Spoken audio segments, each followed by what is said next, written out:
नमस्ते। थर्ड आई में आपका स्वागत है। ये बिल्कुल स्पष्ट है कि देश के राजनीति का जो तापमान है वो गर्म है और अगर अंग्रेजी में कहें तो बैटल्स लाइन्स आर ड्रॉन।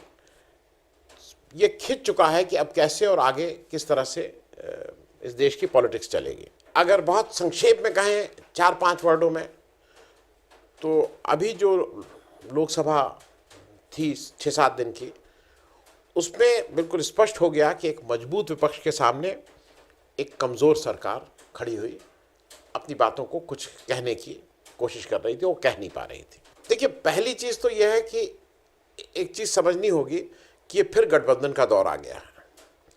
जब मैं कह रहा हूँ गठबंधन का दौर, तो दोनों तरफ गठबंधन है, एक इंडिया अलायंस है, एक इंडिया अलायंस है। हालांकि मोदी जी इसको मानने को नहीं तैयार है। मोदी जी अभी भी वो मानते हैं कि वो बीजेपी की सरकार है और वो ये मानते हैं कि पहले भी वो मतलब मोदी जी इस हार को स्वीकार करने के लिए अभी भी तैयार नहीं है कि उनका बहुमत नहीं मिला है उनकी पार्टी को। खैर, अब मुख्य बात यह है कि इस गठबंधन तो हो गया, इंडिया गठबंधन की सीटें आई, एनडीए की सीटें आई, एनडीए ने सरकार बना ली। कौन ज़्यादा सुचारू रूप से अपने गठबंधन को चला रहा है या चलाएगा, या जो अभी तक देखा गया उसके अनुसार किससे आपकी उम्मीद ज़्यादा है कि वो ज़्यादा अच्छे ढंग से चलाएगा? इसमें कहीं कोई दो राय नहीं है कि इंडिया गठबंधन ज़्यादा सुचारू रूप से चल रहा था, ज़्यादा व्यवस्थित था, ज़्यादा संगठित दिखाई पड़ रहा था और आपसी कोऑर्डिनेशन भी ज़्यादा था। हालांकि जो सरकारी मीडिया है और बीजेपी के का एक विंग पूरे टाइम ये लगी रहती है कि देखो झगड़ा है, देखो झगड़ा है, देखो झगड़ा है, लेकिन ये बिल्कुल साफ था। इसके सामने जब आप बीजेपी की बात करते हैं और उनके अलाइज की बात करते हैं तो पहली चीज़ तो है कि आपस में भरोसा ही नहीं रह गया किसी को। और दूसरा, जब ये कहते हैं कि इंडिया गठबंधन में इतना झगड़ा है, तो मैं जरा उत्तर प्रदेश की बात कर लूँ। ओम प्रकाश राजभर क्या कह रहे हैं? आपके अलाई हैं इंडिया गठबंधन के। संजय निषाद क्या कह रहे हैं? आपकी अनुप्रिया पटेल अपना दल की सांसद, आपकी कैबिनेट मंत्री, उनके पति उत्तर प्रदेश सरकार के मंत्री, वो तो उत्तर प्रदेश सरकार पर प्रश्न चिन्ह उठा रही हैं। तो मतलब ये जरा समझने वाली बात है और इसको मीडिया भले ही उस तरह से पेश न करे, लेकिन ज़्यादा बिखराव, ज़्यादा एक दूसरे के ऊपर विश्वास नहीं, ये तो एनडीए में दिखाई दे रहा है। नीतीश जी के जनता दल कह रही है कि अगर हमें बिहार पैकेज या स्पेशल पैकेज नहीं मिला तो मतलब हम देख लेंगे। आज थोड़ी देर बात कर ली जाए कि संसद के अंदर क्या हुआ और उसका इफेक्ट संसद के बाहर क्या होगा, क्योंकि सबकी निगाहें संसद पे लगी हुई थी। मैं मतलब और शुरुआत करूं उससे पहले एक दो चीज़ें बता दूं। देखिए, अब हर आदमी के पास हाथ में स्क्रीन है, हर व्यक्ति के पास। इस देश में करीब 70 करोड़ लोगों के पास स्मार्टफोन यूज़र हैं। स्मार्टफोन तो उससे ज़्यादा है, इन स्मार्टफोन यूज़र करीब 70 करोड़ लोग हैं। तो मोटे तौर पे एवरीवन इज, हर एक को पता है कि कहाँ क्या हो रहा है, संसद में क्या हो रहा है, पूरा देश जान रहा है। अपनी खिसियाहट मिटाने के लिए या अपना कुछ करने के लिए वो राहुल गांधी के सारे वक्तव्य को एक्सपंज कर दें। लेकिन लोगों को याद है कि राहुल गांधी ने पिछली लोकसभा में अडानी का नाम लेके अडानी के ऊपर सरकार से कहा था कि आपकी साठगांठ है। इस बार भी वो कुछ हटाते चले। राहुल गांधी ने वहाँ, मुझे तो नहीं मर्यादित लगा, मोदी जी अमर्यादित बोलते हैं। जब मोदी जी बोलते हैं मुजरात, तो यहाँ पे स्पीकर को बहुत दिक्कत होती है, या वहाँ सभापति जी को राज्यसभा में बहुत दिक्कत होती है, भाई मुजरा मत बोलिए, मुजरा। अरे भाई, आपके जो सबसे बड़े नेता हैं वो मुजरा मुजरा कर रहे हैं, मुजरा इधर कौन बोल रहा है? राहुल गांधी ने एक काम अच्छा ये किया कि उन्होंने बहुत सफाई से वो मुद्दे पकड़े जो मोदी जी खुद जहाँ पे फंसते हुए नजर आ रहे हैं। मतलब एक पहला फर्क अब यहीं से शुरू कर दें। राहुल गांधी की कौन सी ऐसी बात है जिस पे राहुल गांधी का पक्षकार कोई भी हो, चाहे वो उनकी पार्टी हो चाहे इंडिया गठबंधन का हो, जो उसको डिफेंड ना कर पाए? वो जो एक आलू वाला भी था, तो उसकी जब ज़्यादा तहकीकात होती है तो पता लगता है ये आलू से सोना बनाने वाले तो मोदी जी थे। खैर, पहले संसद की बात कर ली जाए। ये पूरा इलेक्शन राहुल गांधी और इंडिया गठबंधन ने संविधान के इर्द गिर्द लड़ा। उस संविधान को उन्होंने मुख्य मुद्दा बना के उसके चारों तरफ अपने इलेक्शन कैंपेन को सजाया और उस पे वो आज लोग उस पे वो जो जीत के आए हैं तो वो बहुत स्पष्ट है। दूसरा, अगर संविधान को हाथ में लेके वो शपथ ले रहे हैं तो मेरे ख्याल में इससे अच्छी बात क्या हो सकती है भाई। एक तो लोगों को पता है ना कि जब कोर्ट में जाते हैं तो एक कोई उसके अंदर किताब कौन सी रहती है ये नहीं मालूम, लेकिन एक पोथी आती है जिसके ऊपर हाथ रख के आदमी कहता है कि मैं जो कहूँगा सच के सिवा कुछ नहीं कहूँगा। यहाँ तो कॉन्स्टिट्यूशन की को दिखा रहे हैं।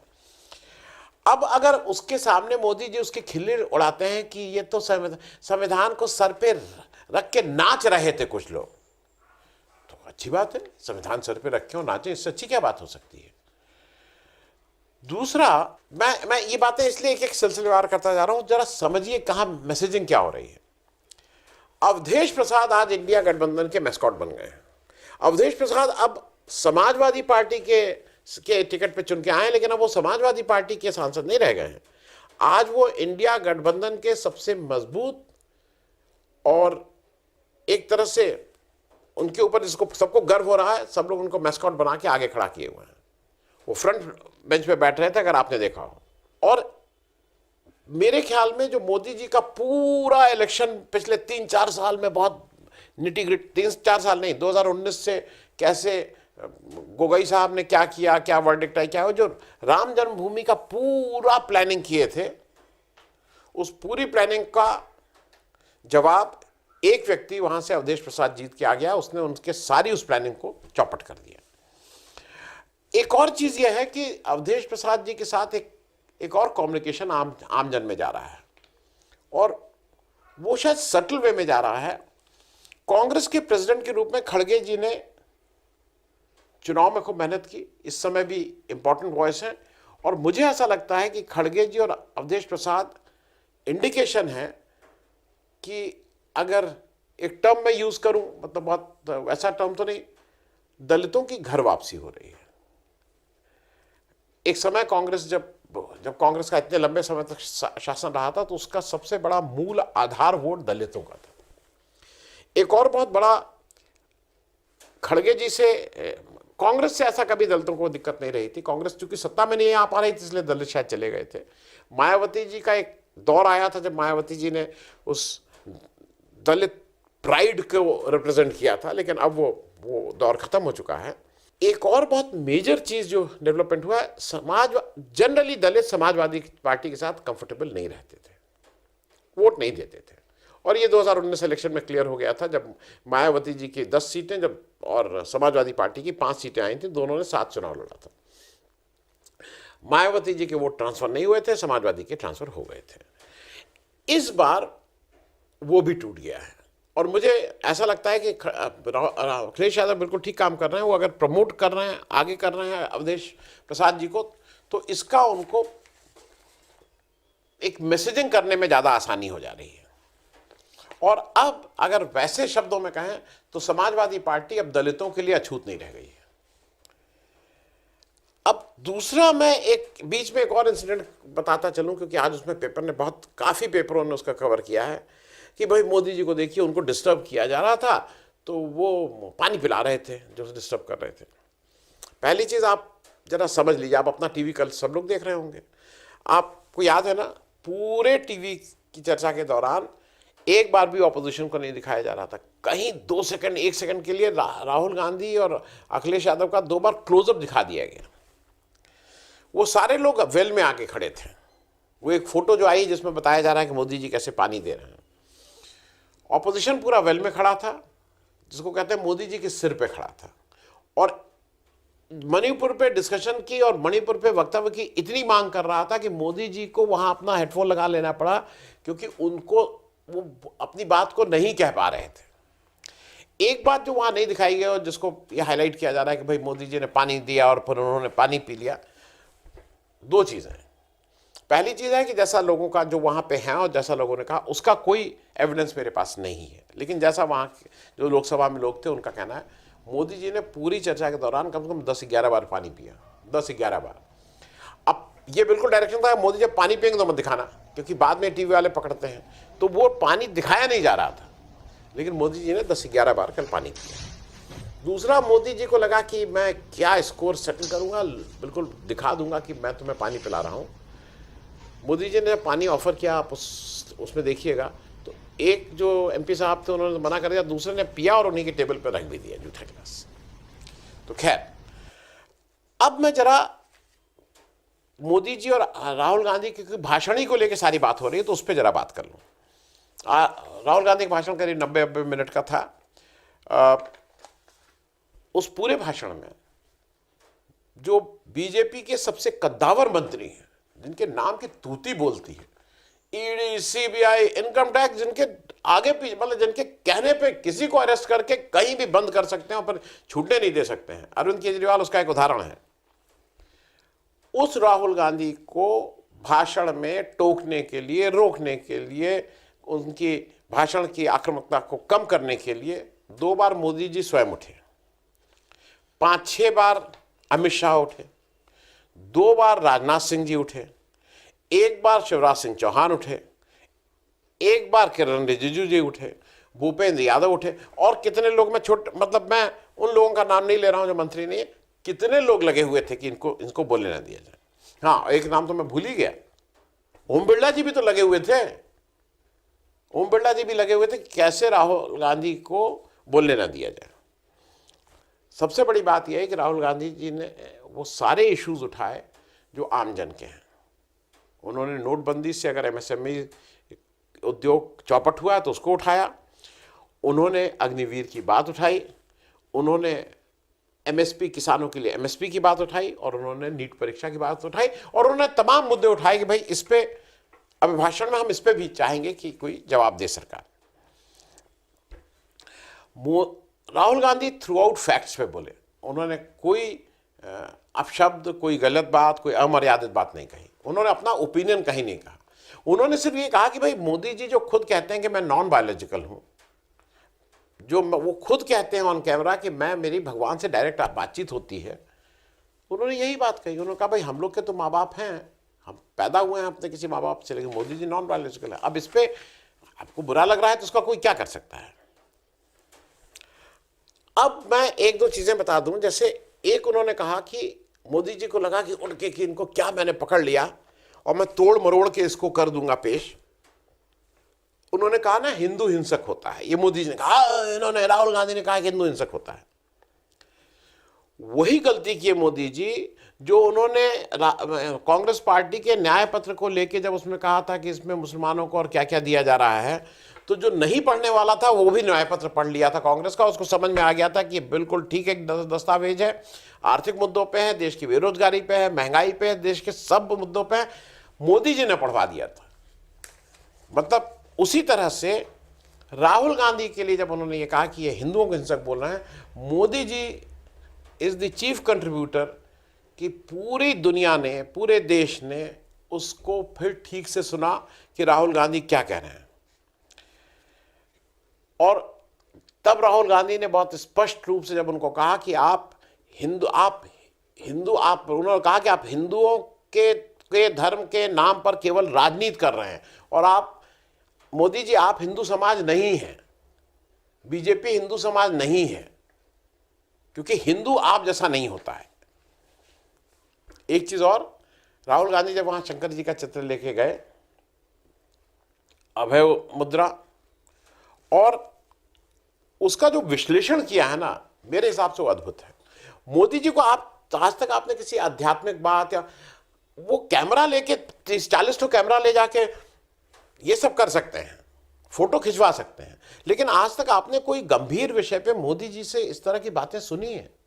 जहां मोदी जी इस तरह की बातें कर रहे हो, वो लंबी लंबी फेंकने में ठीक है कि मेरे गांव पे हिंदुस्तान आया था तो मैं वहां गया था, तो मैं जब कैमरा इजाद ही नहीं हुआ था तब, मतलब मैं तब से कैमरा यूज कर रहा हूं, मैं डिजिटल भेजता था, मुझे अच्छा लगता।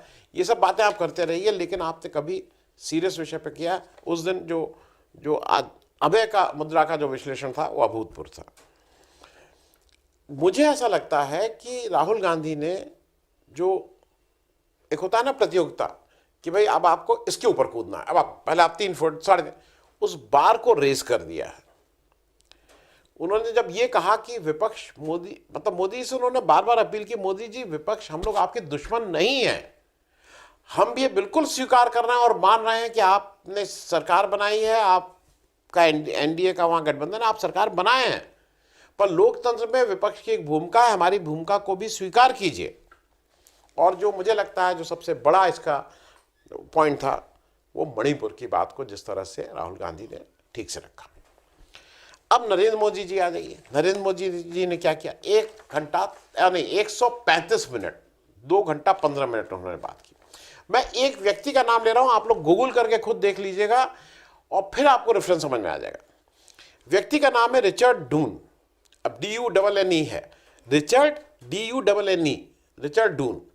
वह आयरलैंड के खिलाड़ी हैं, वर्ल्ड कप फुटबॉल खेलते हैं। इनके पास वर्ल्ड रिकॉर्ड है सेल्फ गोल करने का, अपनी ही तरफ गोल कर देने का इनका वर्ल्ड रिकॉर्ड है। 10 गोल अपनी टीम के गोल पोस्ट में कर चुके हैं। और मुझे अब ऐसा लग रहा है कि मोदी जी के पास भी अब रिकॉर्ड हो गया है सेल्फ गोल करने का। मैंने आपको जैसे और वो बढ़ता जा रहा है, वो सेल्फ गोल करने के में इतनी स्पीड से सेल्फ गोल कर रहे हैं जिससे बीजेपी पार्टी का और सबका नुकसान कर रहे हैं, देश का तो नुकसान हो ही रहा है।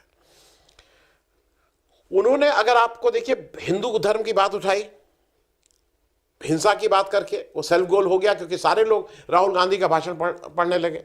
उन्होंने न्याय की बात उठाई थी, याद है, न्याय पत्र, वो जो कांग्रेस का मैनिफेस्टो था कि उसमें वो है, सब लोग ने पढ़ लिया, आपका सेल्फ गोल हो गया। आपके मंत्री जब एमएसपी की बात उठा देते हैं तो आपका सेल्फ गोल हो रहा है। एमएसपी पे लीगल गारंटी में आपके पास कोई जवाब ही नहीं है।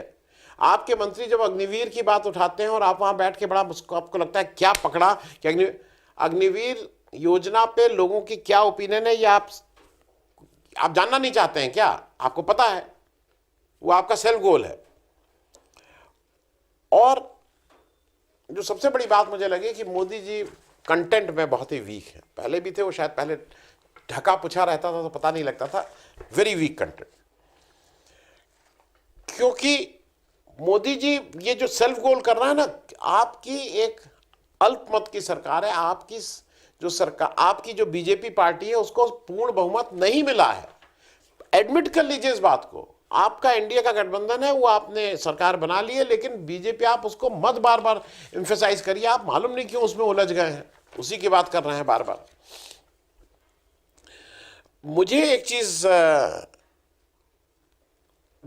चीज बार बार ऐसा लग रहा है कि आपने अपने सीनियर मोस्ट मंत्री जब राहुल गांधी को टोका टाकी करने और उनको किसी तरह से रोकने और उनके पूरे भाषण को पे अंकुश लगाने के लिए उठे, तो आपको शायद अंदाज नहीं था कि इसके प्रत्युत्तर में पूरा यूनाइटेड इंडिया गठबंधन, अब विपक्ष, आपके भाषण के दौरान उठ के जस्टिस की मांग करेगा और मणिपुर पे वो कहेगा कि आपको मणिपुर पे बोलना ही पड़ेगा। आप बोले नहीं, वो बात दूसरी है, लेकिन वो भी आपका सेल्फ गोल है। पूरा देश ने देखा कि आप मणिपुर पे बिल्कुल चुप हैं, आप वहां नहीं बोल रहे हैं। आपने राहुल गांधी के एक भी मुद्दे का जवाब नहीं दिया। केवल आप किसी को, आपको जो आता है, किसी को अपशब्द कहना, अमर्यादित भाषा करना, वो बाल बुद्धि का है, वो बाल बुद्धि का है, ये सब करके आप राहुल गांधी की आप हंसी उड़ा रहे थे। कल रवीश कुमार ने अच्छा एक किया है, उन्होंने कहा कि आप बच्चों के उस पर आप हंसी उड़ा रहे हैं कि बच्चे कितने बेवकूफ होते हैं, यही प्रूफ करना चाह रहे थे ना। फिर आज कल से बहुत से लोग कह रहे हैं बालक राम, या जब बाल रूप है राम का, उसमें अद्भुत काम किए हैं रामचंद्र जी ने। कृष्ण का जो असली काम है, जो हम सब लोग कथाओं में पढ़े हैं, वो बालक रूप में है। और कुछ लोग तो कह रहे हैं कि राक्षसों का, इस तरह के पापियों का संहार करने के लिए बालक रूप ही होता है। अब एक बात ये कर लें, किसको क्या मिला, किसने इंस्पायर किया? राहुल गांधी ने पूरे इंडिया गठबंधन को ठीक से इंस्पायर किया। ही लेड फ्रॉम फ्रंट। जो बार बार एक चर्चा चलती है कि तृणमूल कांग्रेस उससे गुस्सा है, मैं कई लोगों के नाम ले सकता हूं, मैं 2 लोगों का नाम ले लूंगा। महुआ मोइत्रा ने जिस तरह से बताया कि भाई राहुल गांधी तो लीडर, हमारे लीडर ऑफ ऑपोजिशन है। फिर सौगत राय ने जिस तरह से उठ के सीनियर पार्लियामेंटेरियन की तरह इंडिया गठबंधन में, जब राहुल गांधी को बोलने नहीं दिया जा रहा था, उनके रूल बुक को आईना दिखाने का काम किया। अखिलेश यादव कंधे से कंधा मिला के बिल्कुल वहां खड़े हुए थे कि इंडिया गठबंधन मजबूती से खड़ा है। उसके सामने मोदी जी थके हारे लुटे, खुद की बात, जब ये हालत थी तो बाकी की बात क्या करें। कोई इंस्पायर तो नहीं करने वाले थे। और बार बार उनको एक ही चीज़ फंसा हुआ है उनका सुर की, ये मेरा थर्ड टर्म है, ये मेरा थर्ड टर्म है, और हम मेजॉरिटी के साथ आए हैं। तो सरकार तो मेजॉरिटी की ही बनेगी, लेकिन वो बीजेपी की मेजॉरिटी नहीं आई है। एक शब्द इनके लिए भी कह दूं, जो हमारे ओम बिरला जी हैं, वो उनकी भाव भंगिमा से देख लेते पूरे उसमें। जब वो अपोजिशन की तरफ देखते हैं तो उनका जो पूरा बाल भंग, और वो थोड़ा डराने लगने लगते हैं, और जैसे ही मोदी जी की तरफ जाते हैं ये जो करने लगते हैं, ये तो सिर्फ। और एक चीज उन्होंने प्रूव कर दी विदाउट एनी डाउट कि वो बीजेपी के स्पीकर हैं, वो एक पार्टी विशेष के स्पीकर हैं, वो पूरे हाउस के स्पीकर नहीं। इसका टेक अवे मैं जल्दी से एक दो कर दूं जो मेरे हिसाब से है। सबसे बड़ा टेक अवे ये है कि मुद्दे इंडिया गठबंधन अब सेट करेगा, ये तय हो गया। जैसे इलेक्शन में इंडिया गठबंधन ने मुद्दे सेट किए थे, उसी तरह से अब मुद्दे इंडिया गठबंधन सेट करेगा। बीजेपी के पास ना वो क्रिएटिविटी है, ना बीजेपी का इंटरेस्ट है, ना समझ है। बीजेपी मालूम नहीं किस दुनिया में है। Modi ji has nothing to offer, ये पता लग गया। मोदी जी के पास कुछ नहीं है, वो वही पुरानी बातें, मैं वो करूंगा, मैं अब तिगुनी रफ्तार से बात करूंगा, मैं और आगे बढ़ूंगा, मैं और वो करूंगा, यही सब बातें कर रहे थे। और राहुल गांधी का सबसे बड़ा जो टेक अवे है कि राहुल गांधी, जिसको आप पिछले 20 साल से जिसको क्या क्या नहीं कहे थे आपने, कितनी गालियां नहीं दी थी, he has come to stay, he is centre stage. और उनका संदेश डरो मत, डराओ मत, बिल्कुल अक्षरशः इंडिया गठबंधन में जैसे उसको पी के आत्मसात कर लिया है। इंडिया गठबंधन न डर रहा है और ना आप उसको डरा पा रहे हैं। लेकिन एक चीज हो रही है जो मेरी रीडिंग है, मोदी जी और बीजेपी लगातार डर रही है। राहुल गांधी कह रहे हैं डरो मत, डराओ मत, लेकिन वो डरना डरा रहे हैं राहुल गांधी, ना इंडिया गठबंधन डरा रहा है, लेकिन मोदी जी और बीजेपी सरकार डर रही है। इसमें कहीं कोई दो राय नहीं। बहुत बहुत धन्यवाद।